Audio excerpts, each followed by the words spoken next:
It's the Sports Hour with Alexander Garrett. Here's your host, Alexander Garrett. And we are back here on the Sports Hour, and thank you to my stepdad, Vic, there for doing that intro. And you know, this Sports Hour, by the way, started back on WQMC Radio, the voice of Queens College, as really an afternoon show. It was basically between 5 and 6. And now we get to elevate it. It's been on the podcasting circuit for a while, but I'm so thankful that Can You Dig Sports has wanted to pick this up, and we'll see where it goes. But for now, just love talking sports with you. I love talking about New York City sports. Born and raised New Yorker. By the way, rollerblading around New York City on one leg. There is some adaptability I'd like to talk about when it comes to its sports. The adaptive sports field is something worth examining, and I'm going to do that in the coming days as well. Because, see, you could talk about the NFL, you could talk about the MLB, you could talk about anything you want, really, in sports, but what if it's the same old shtick? What if there's other avenues and angles to sports, like the Paralympics, like adaptive sports? Do you know, for example, there's sled hockey? For people with disabilities, you can literally get on a sled and play hockey with real hockey sticks. I've actually experienced that. And I'll get into that more. You could do adaptive football. A friend of mine, Anthony Fitzgerald, has a big adaptive sports ongoing at Eisenhower Park in Long Island, if you're in the area. And I'm sure in your area, too, they have these miracle leagues for baseball. They have these different adaptive sports for even the blind who can actually hear when the pitch is being thrown so they can hit it. It's very cool. We'll get to all of that in the coming days as well, because it means a lot to know that kids with disabilities could adapt in sports. And one of the biggest things that I could tell you is, if you ever wanted to see that, come out to the Games for the Physically Challenged, now called the Nassau County Victory Challenge, in Long Island, Nassau County, Mitchell Field, New York, Uniondale, right across from the Nassau Coliseum. There you'll see kids in power wheelchairs, regular wheelchairs, pushing themselves to the finish line on the track at Mitchell Field. You'll see them do track and field. You'll see them do even wheelchair basketball. They do ping pong. And the coolest part is, if you know someone with a disability, or if you want to be involved, you can. You can volunteer at these games for the physically challenged. So I would highly recommend you check that out if you can. And by the way, I'll give you an Instagram for that. NC Games for PC, NC Games for the number 4 PC, and there's a website as well. You can go visit Nassau County PC Games for more information.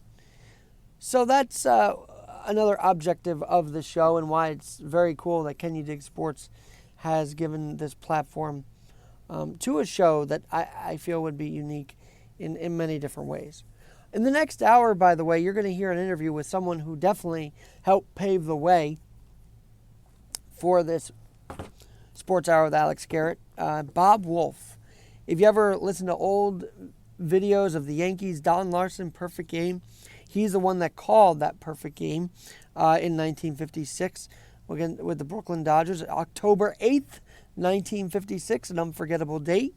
And he also called the greatest game ever played between the Colts of Indianapolis and the New York Football Giants at Yankee Stadium, actually. So I got the chance to be mentored by him for years, and he would always come out and support, speaking of adaptability, the Henry Viscardi School, which is a school for kids with disabilities, and they do a sports night gala every year. And through that, I got to meet him, and I got to see him at Yankee Stadium. And he said, why don't you call me up, and I'll mentor you, basically, and I'll talk with you. So he talked to me almost every Saturday about different styles of radio talk show, of play-by-play, of even live reads. So I'll get that interview up and running in the second hour as well. But before this hour is done, what are your thoughts on the fact that Cam Newton got cut? I mean, look, this opens the field, I think, for a very, very level AFC East. Okay, Josh Allen is a beast, okay, and he will most likely help the Bills win again. Because I don't know what Mac Jones is going to do as the rookie. By the way, do you know Cam Newton in 2020 had a passer rating of 82.9 for the Belichick run Patriot offense? Pretty impressive considering he only had 8 touchdowns thrown and threw 10 interceptions. But I just don't believe Cam was able to conform to what Bill Belichick wanted. I think that Tom Brady, for all the flack that he got, one reason why he was successful and is successful, was successful in New England, is successful in Tampa, is he's a student of the game. He would take his reps. He would talk with Belichick. He would be on the sideline with both Coach Belichick and Bruce Arians. And he probably is such a student of the game. That's why he's won 7 Super Bowl rings. Because he was able to learn. He's been willing to learn. He hasn't said, no, I'm not going to do that. I'm going to do it my own way. With Cam, I get the feeling he wanted to do things his own way. That wasn't Belichick's way. And at the end of the day, is that really going to work? Was that really going to work? I mean, this Jones and Newton battle was basically all preseason long. And Mac Jones, the freshman in the draft, freshman in the NFL, if you will, the draftee, got the nod and gets the nod against for the Patriots in Week 1 after cut day. And this now has a feeling of everybody being young. Tua for the Miami Dolphins at 22, 23. Zach Wilson of the Jets, his draftee at about 22 as well. Tua's 23. And then Mac Jones 22. Allen, as I said, 25. And so it's a fairly young AFC East. And does that put these teams at a level playing field? I believe so. I think younger means mistakes could happen from any of these guys. I think that it makes it more competitive because the youngers, when you're younger, are more competitive to be the best. And I think we're going to see that play out. It's also going to be about management and who's coaching all these teams. I mean, for the Jets, you've got Robert Saleh, who's fairly young, hired from the Niners. And maybe youth will be good to get through to this younger quarterback, Zach Wilson. Kept saying Zach Williams, my fault, Zach Wilson. And for the Patriots, obviously, you've got a leader in Bill Belichick who likes to develop young talent. And, he could have been a Jet coach. You know that story? He could have been a Jet coach. Was it for a day, then he quit. After he basically was going to be a successor to Parcells, if I'm not mistaken. He was on Parcells' giant defense team, which helped win in 1986. But but Belichick could have been a Jet coach moving forward, but he was only there for a day and then he left.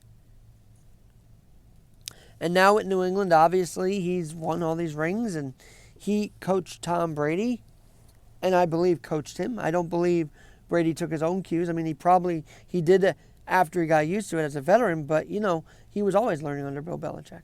So Belichick has the youth to work with now, and we'll see how that flies for New England. In Miami, you've got Brian Flores, who actually was an assistant coach for the Patriots under Belichick for 10 years, 08 to 18. So he knows his AFC East. He knows Belichick playbook.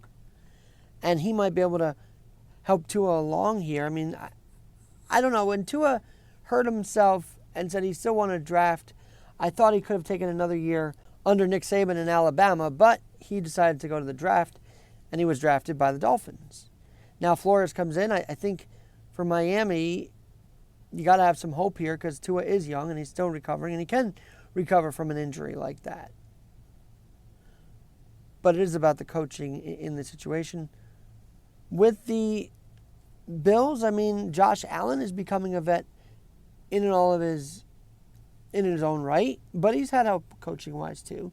He's got Sean McDermott up there, who, by the way, was an NFL top 10 head coach last year, and why not? The Bills getting their first postseason, winning their first postseason game since the 90s, pretty big deal.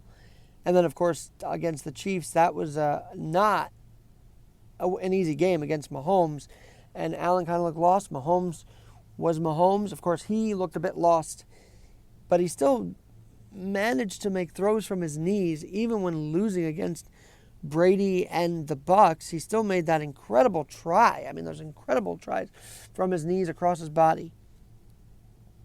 But Allen, yeah, he is going to be expected to win the AFC East. There is no doubt about it. Considering they did it last year, considering that they have had a rise up and up to get to the postseason and win a postseason game. Now you got to get further in Orchard Park, New York. But it's all going to be coaching. I think these guys younger are going to be, whether they listen to their coach or not, are they going to be stubborn or are they going to be quite learned of the game at such a very young age? Mac Jones, Zach Wilson, 22. Allen, 25. And Tua, 23 years old. Can you dig it? I might say that a couple times because I just love the name Can You Dig Sports. And this is the Sports Hour with Alex Garrett. Now, I was talking about adaptive sports earlier. Yes, the Paralympics in Tokyo. We actually ended up outshining in the gold and in the medal count in the regular. In the Paralympics, however, China's had 132 medals in the Paralympics, which also have taken place from now up until September 5th. And they do wheelchair basketball. They do, again, the swimming. They do running. Oscar Pistorius comes to mind because he actually was not a Paralympian. He was a regular Olympian, which is why his run was so special in Rio. Of course, we all know what happened after that. But, in Rio, he just shined. And it's a shame what happened to him after that. As someone who tried the prosthetic leg, didn't like it, started to rollerblade on one leg, to see this man become an Olympian with no legs but 2 prosthetics and do well, that's a big story. Only to see that he was abusing his girlfriend, he had put a gun to her. I mean, it was an awful situation that Pistorius found himself in. A very unexpected one. And it just totally ruined all that he achieved in Rio. But the Paralympics are a different kind, obviously. And I would throw in there with media, a place where disabled stories are highlighted. They actually interviewed a Paralympian as they caught up with Brian Barton on their platform with media. You got to check them out at with media and at with, or their website with-media.org. You'll find that interview with him there. Would love to get some Paralympians on here before the actual Paralympics are over. There's about a week left because it ends on September 5th, this Sunday. So closing ceremony is this Sunday. And you're always wanting to root for the USA, even if it's Paralympics, right? You gotta cheer on USA and support them any way possible. And working down in 111 Broadway, the Canyon of Heroes, by the way, the last time there was a Canyon of Heroes sports event was when the women won the World Cup in 2015. That was special. They went to City Hall. They got the whole big streamers and the confetti out for them. And then they really opened the Canyon of Heroes for these guys, and well-deserved. These ladies, I should say, well-deserved for them. This year, they did not fare as well in the Olympics. But again, it was a very different field. And, I want to get to this for a minute because while we're on the Olympics, Simone Biles, this was a story that everybody talked about. And I agree, she deserved to take her time off for mental health. Look, you're expected to perform under pressure no matter what on a regular Olympics year. Now you've got COVID protocols to deal with. Now you've got all these different situations you're dealing with around a pandemic, whether you test positive or negative, whether you're nervous to catch it or not, whether you're around people or not. For an athlete, it's daunting because you're already expected to perform at the highest level. Now you're throwing COVID into it, and they are entitled to take their time when they need to. So Simone Biles, I agree that you need to take the time. Just like I agree if any of these pro players, like a Mike Trout, wanted to take more time off after his injury. Because playing in COVID is so unusual and not ordinary. It's out of the ordinary. So I say kudos to Simone Biles for taking her mental health days. We'll see what Osaka does here in the U.S. Open. Naomi Osaka, the tennis star, who of course walked away from Wimbledon in media and withdrew from Wimbledon. By the way, Simone Biles did come back, and win a bronze in one of her events. So she didn't totally leave the Olympics. She did compete in one and got a bronze in it. So she worked at it. And kudos to her for doing so. And then Osaka here in the U.S. Open. We'll see how she does. Obviously, Serena Williams taking her time out. But these players with mental health issues, and whether or not ripping the bong for Michael Phelps did him in as a public icon, I think what he should be most noted for is not only for his amazing swimming performance, but also for the fact that he knew when to call for help. He was, according to him, suicidal. And some of these athletes have a dark mind because they need to play, firstly, and they want to perform so high at such a high level that, your mental state can get messed up. And I think for Michael Phelps, he addressed that mess up, got himself better, even reached out to Ray Lewis, in this for help. Created an app, I believe, to get help for regular people as well. So it goes back to the beginning of this hour. You're booing these players. Some of these guys have an issue mentally that they check out if they're booing them. They're not built to be booed. They take that very tough. And I'm not saying ease up on them entirely, but understand that there's a mental health component to all these players. Because they're already beating up themselves. Now they hear it from the fans. Of course that's going to get them down. Does it give them the right to act entitled and say, we're going to boo you back? No. But it just shows that there's some fragility there that we have to discuss and actually honor. Not tear to pieces. That there are some fragile psyches of players when they are at their best, performing at their best, or trying to be at their best.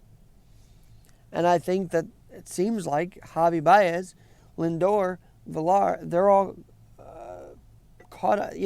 fed up with this. And wouldn't you be? If you're up there trying your best and you get booed every time, even if it's not a crucial situation, I think that's daunting. I think we have to be more fearful. We have to make the opponents more fearful than our own players. As woodsy as that might sound, our players need more support. If we want to win something for the first time in 9 years, support the players. That's what I'm saying on Alex Garrett, the Sports Hour with Alex Garrett.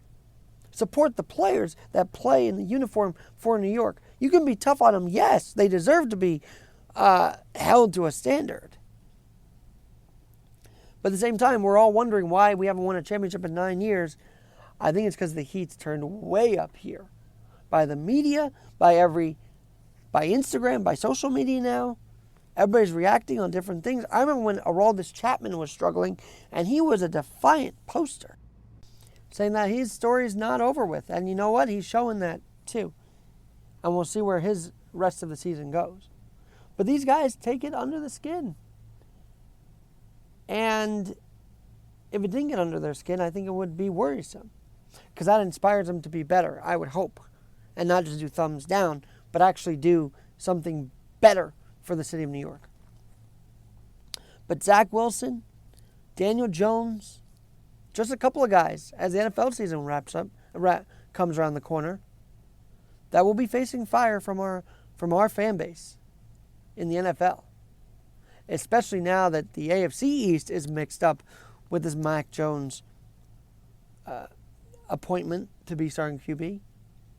And the fact that the Cowboys are eyeing Cam Newton with Dak healthy, but maybe not all the way healthy, We'll see where that goes. That could impact the NFC East. So this move impacts New York football, most likely not just him leaving New England, but a possible addition to Dallas. We'll have to see how that plays out, what Jerry Jones does.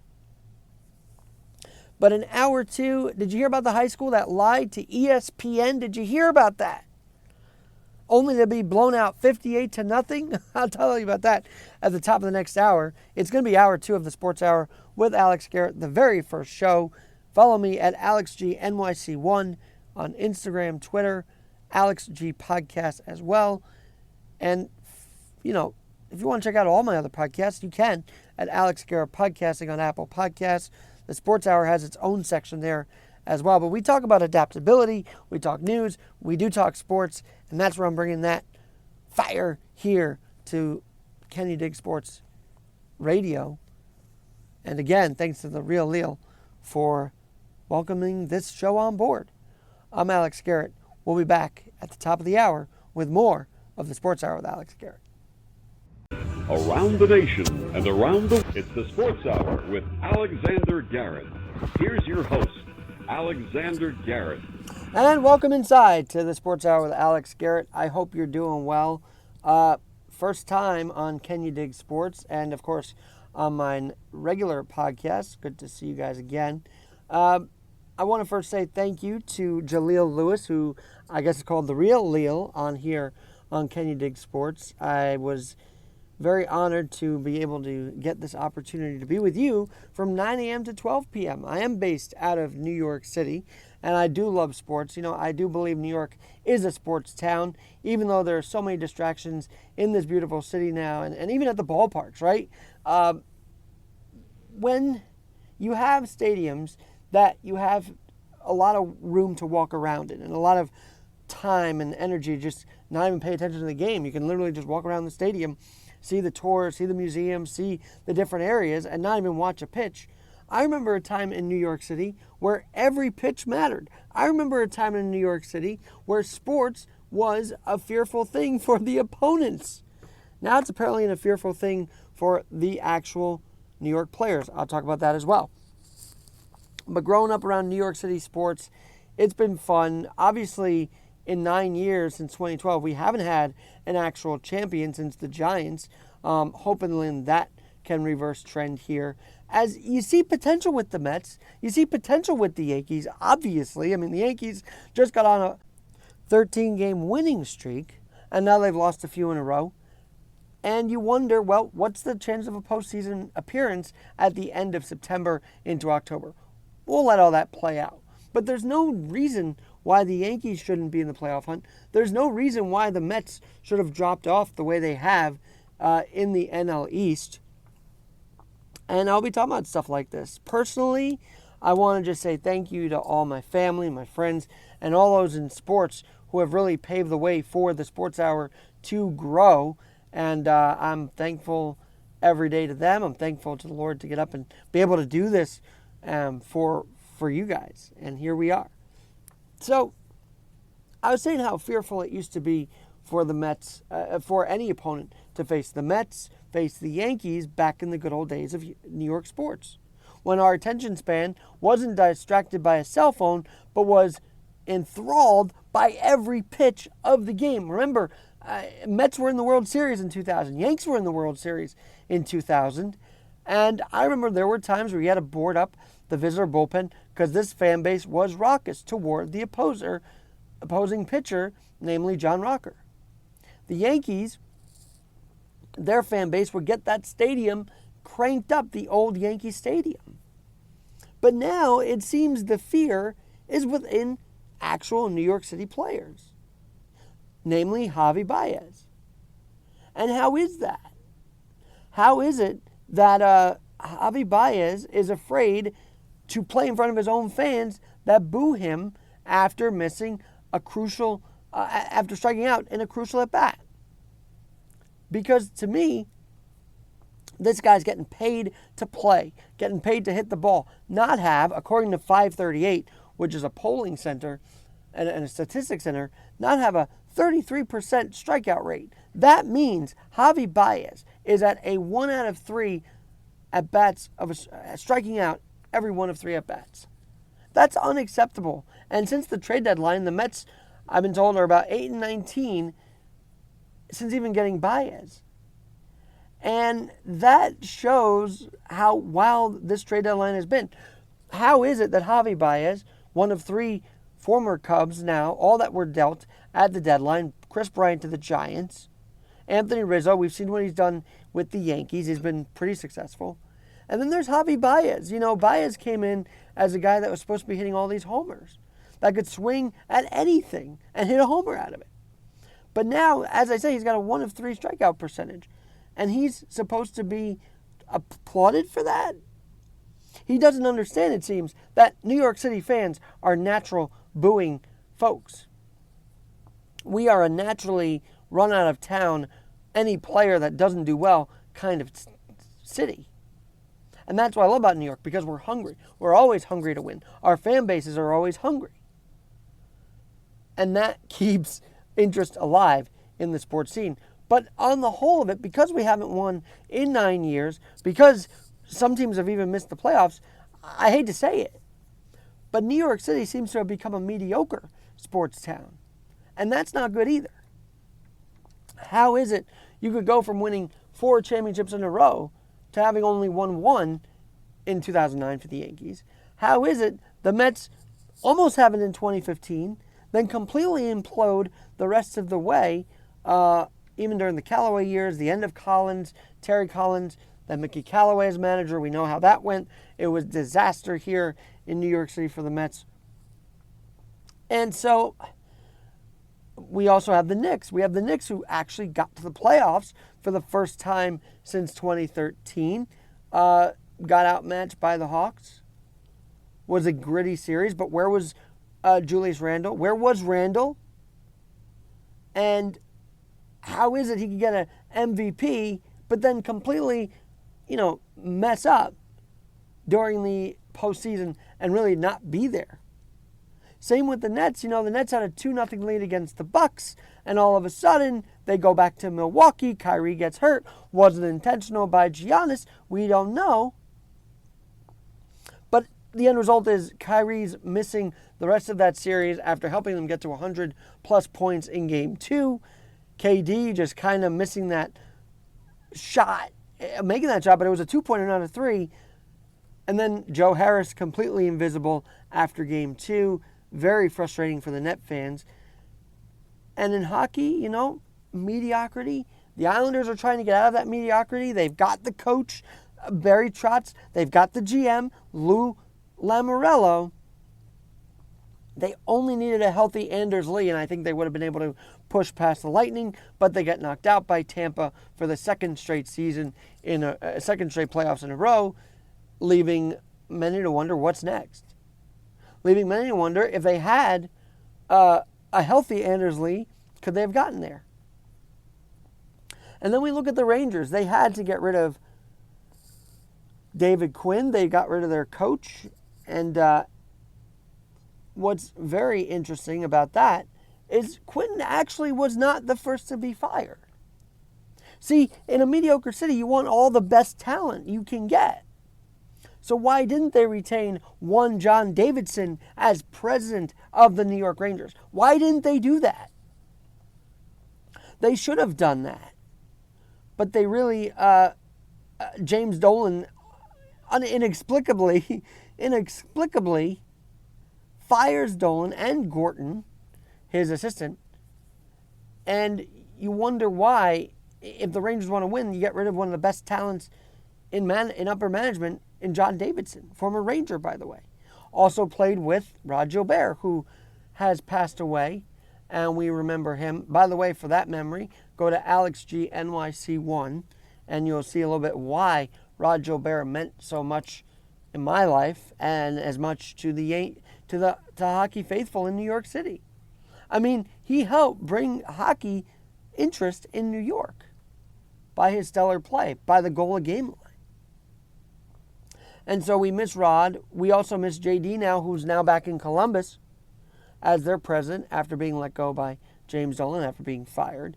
The day after the Tom Wilson incident, that really should have gotten him suspended. It really got him fined and suspended one game.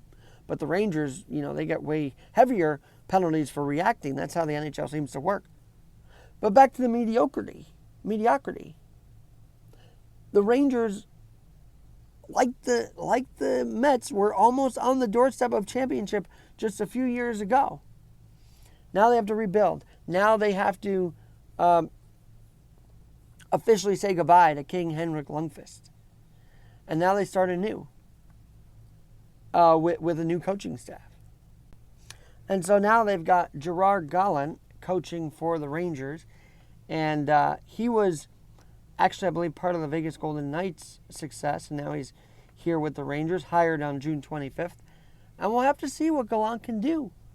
But again, the Garden, a place where you feared going to play both the Rangers and the Knicks. Yet we saw, with the Knicks at least in the 2021 playoffs, we saw Trae Young not be feared. He loved the villain role. He wasn't fearful at all. He dominated for the Hawks. I can't defend the Knicks fan that spit on him, but overall he loved the villain role, and sure enough, he helped them get to at least face the Bucks. But the Bucks basically did they beat the Hawks and moved on to the final. So, what's happened to the charm of New York City sports? That's my question. And you can answer it by emailing me at alex@alexgnyc.com, alex@alexgnyc.com. What happened to the charm of New York City sports? How did we become the pinnacle, the top, the biggest sports town of all, to now really feeling middle of the pack? We feel middle of the pack in hockey. It feels like we're middle of the pack in the NFL world because we see and we're going to get more into that, but we see the Jets and Giants seemingly stumble every season now, and it's like, what's going on? What's Daniel Jones going to do in his third season here? His second full season as a starter? What's going to happen here? What are the Jets going to do? Cam Newton being cut, big deal there, and a new coach as well on the Jets sideline. What is Soleil going to do besides, take a paratrooper to a Knicks playoff game with using taxpayer dollars? And he thought no one would find out about it? Well, they did. And we'll have to see what happens for the Jets' new head coach with, of course, the new QB, Zach Williams. But how do we solve the fact that New York City is a mediocre sports town? You may not agree with me. You may agree with me. But I would say it's mediocre right now. Because we haven't seen a championship in 9 years. We've seen every team just miss it. I mean, the Yankees went from a sure bet to get in the World Series to now getting knocked out twice in 17 and 19 in Game 7 by the Astros. Cheating or not, the bottom line is the Yanks did not hit at all in Houston. They did well at home those postseasons, but on the road, they stumbled, they froze up. And we're talking about guys like Aaron Judge, Giancarlo Stanton, Sanchez, Glaber. They all seemingly froze up when they were on the road. And now we see them in a playoff push. They're ahead in the wild card. They've had a bit of a tough road trip. They had the 13-game win streak snapped by the A's before it got to 14. Then they lose 2 there.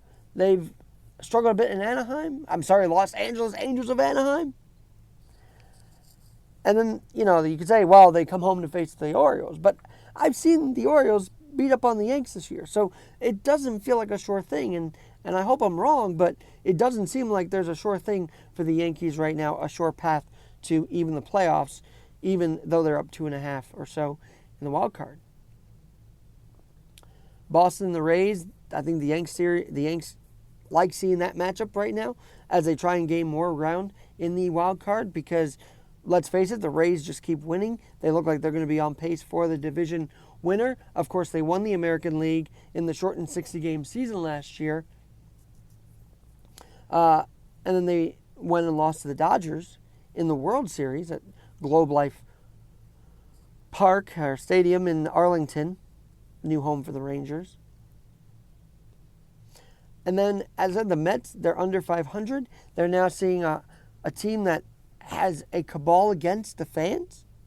You're seeing Javy Baez. You're seeing Francisco Lindor. You're seeing Kevin Villar. You're seeing these guys say, we're going to do thumbs down because the fan base is making us struggle by booing. Get used to it, guys. You're not going to perform well. You're going to get booed out of town. You're going to get booed out of town. So I would say, before complaining about booing, before trying to give it back to the fans their own medicine, I would say win more. And stop acting like beating a Nationals team that you should have beaten. And you almost could have beaten former National, now Dodger, Max Scherzer a week earlier in Los Angeles. But with the bases loaded in the 5th inning, you strike out. I think J.D. Davis was the one that struck out with the bases loaded in Dodger Town. And we're supposed to, as a fan base, be accepting of your struggles. But New York City is not built that way. We don't accept struggling. We boo it. We want it out of town. We say, what did we sign this guy for? We call up talk shows and the same talking points over and over on sports talk radio. That's what New York fans do. They have public pressure here. And I'm just surprised that, they're now making excuses for why they're struggling and using the fans as an excuse. I joked on my actual podcast, the Sportshour with Alex Garrett, that, this team already had a Met give a gesture to the crowd. Remember when Mr. Met gave the finger to the Met fans?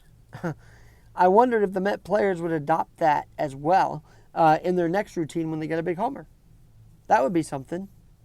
I don't think they will. I think that Steve Cohen, the owner of the Mets, who tweets about his own team as if he's a regular fan, which you got to like about the guy, by the way. But he and Sandy Alderson teamed up, and, they basically don't want to see this anymore. And maybe, just maybe, the Mets will listen. And they face Miami, and, that's a series that they should be able to do well in. But overall, booing your fan base? Are you kidding me? Would that fly anywhere else? I don't think so. I don't even think Boston would boo their fan base like that. It's just immaturity. It feels like entitlement. It feels like, give us a break. Well, when you strike out with bases loaded, there is no break. When you strike out against Miami, in Miami, your first road trip as a Met, 4 to 5 times in one game, there's no break given to you. That's not how New York City works. At the same time, I say all this, I do feel that the tenacity of the city has diminished. Yeah, the fan base goes to the games, but do you hear sports talk as much around the city? I don't really hear guys bantering back and forth on subways as much. Oh, what's happening with the Yankees today? I felt that at one time, no matter where you were, no matter who you were talking to, sports was on everybody's mind, everybody's lips. Everybody's like, what are the Yankees doing today? 1998, most wins, 125, and everybody was on the people's minds. Now, with this iPhone getting updates daily, is it too many updates? Because are we just worn out by the updates? Are we just too distracted by the phone to even talk to each other about sports? I feel like sports talk in New York has transferred onto Twitter, which can get pretty ugly, by the way. And it shouldn't be. It should be a forum that everybody can speak at. But, you got the trolls on there. You got the idiots. You got the guys that think they can do it. You got the armchair quarterbacks, right? You got the armchair quarterbacks who think what they think. Who think they can do a better job than, say, an Aaron Boone, a Luis Rojas, a Robert Saleh of the Jets, head coach of the Jets, could do better than, Barry Trotz, who's won the cup with the Capitals and has almost brought the Islanders to the Stanley Cup twice. That Twitter thinks they can do better than all these people. Can do better than Joe Judge. You know, why is Joe Judge, by the way, being criticized for making his players run after scrimmage if the scrimmage isn't to his liking? What happened to that kind of discipline? Why is that discipline too tough now for these 300-pound guys? Someone answer me that. Joe Judge has these guys run, and all of a sudden that's a big issue? He can't have them run to make up for not doing well in practice? Man, if you were around college teams, you know. College teams do two-a-days. College teams have schoolwork to deal with. These guys don't have schoolwork. Their work is the football field. So if they're not happy to do more work on the football field to get better, I have no idea what to tell you. Are they really cut out to be a football player then? Are they really cut out to be a football player? So all these fans on Twitter think they can do better than all these coaches combined, and it just gets tiring. It's almost like, why don't we just log out and watch the game and see how the games unfold day in and day out, week in and week out? And I'm booing when they're at the stadium, actually, because we know attendance has declined, right? I got the stats right here. Despite a new owner, the Mets are actually averaging 17,000 a game. So fans are not coming out as much as they did in 2019. I get it that you got COVID still, you got those issues. It's a beautiful day out, though. And the fan base, when I was there earlier in the season, when they were in first place, the energy was electric. But 17,000 a game, as an average, in a full year, that shows interest is being lost. So you're basically booing 17,000 loyal fans when you do that. But the booing won't just stop at Citi Field. I believe that when Zach Williams of the Jets throws his first interception, he will be booed. He will be booed. And if Daniel Jones does something erroneous in his first game against the Denver Broncos a week from Sunday, 4:25 start, oh man, the fans are going to be ruthless. Because that's the kind of town we are. The kind of town we are is we want success every down, every snap, every possession. And if we don't get that basket at the end of the floor, if we don't get that home run, if we don't get that game-winning run, if we don't even get that first down we need, you're going to hear from the fans. That's just New York. That's just sports. Where I have an issue with the fans is when they start going from the verbal to the physical. And for what it's worth, fan base, you should be really thankful, and I don't care where you're at listening to this right now on Can You Dig Sports. You should be thankful that these guys are able to play in a pandemic. They put on 60 games last year in the NFL, in the MLB. Sorry, my apologies, in the MLB. They put on whole football weeks without fans in the crowd, by the way, for us to make sure we still had entertainment known as sports and something to talk about while the depressing COVID-19 continued. So as far as I'm concerned here on the Sports Hour with Alex Garrett, booing to an extent, but also be grateful for these guys. And be grateful to the point where you don't throw at anybody. Not even an opposing player, because let's face it, they may wear the jersey, but they're still human beings. And these human beings have basically risked a lot to play. And play for us. And play for the fans. And to that end, I say, we must respect that. Or our fan base will not be respected back. The fan base will not be respected back, as we're seeing with the Mets. I'm not condoning what Javy Baez is doing, and what Lindor is doing, and what Villar are doing. Villar. I'm saying the point is, maybe we should ease up on them. Not a lot, but maybe not every at bat, because these guys are playing their butts off. But you can't do that to your fan base. Just play, just win, and they will start cheering. They will start cheering. Speaking of cheering, are you guys out there excited that Cam Newton is no longer the Patriots quarterback? That he's even been cut by the Patriots? Because look, now you've got a rookie QB in Mac Jones, who, let's face it, they haven't had a rookie QB really since the Brady years. They tried with Newton. Cam Newton did not I don't think he conformed to the Belichick playbook. I think he wanted to do it his way. I'll get more into that after the break.